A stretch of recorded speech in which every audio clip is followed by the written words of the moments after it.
اور ماں باپ اور قرابت والوں اور یتیموں اور ناداروں اور رشتہ دار ہمسایوں اور اجنبی ہمسایوں اور پاس بیٹھنے والوں اور مسافروں اور جو لوگ تمہارے قبضے میں ہوں سب کے ساتھ حسن سلوک کرو۔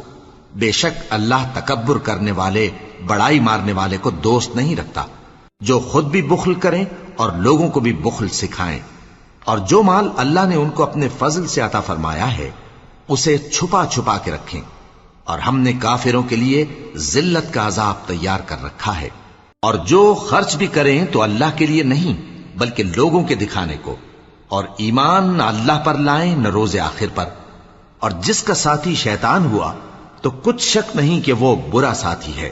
اور اگر یہ لوگ اللہ پر اور روز قیامت پر ایمان لاتے اور جو کچھ اللہ نے ان کو دیا تھا اس میں سے خرچ کرتے تو ان پر کیا مصیبت آ پڑتی، اور اللہ ان کو خوب جانتا ہے۔ اللہ